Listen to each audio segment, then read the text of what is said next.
Hi friends, ఈరోజు నేను ఒక వీడియో మీ ముందుకు తీసుకొచ్చాను. అదేంటో చూద్దాం ఇప్పుడు.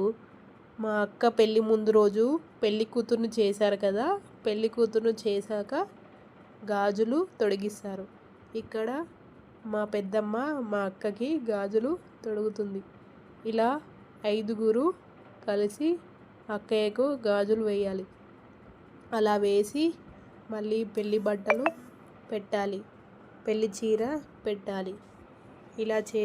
ఇలా చేశాక పెళ్ళి కూతురు కూడా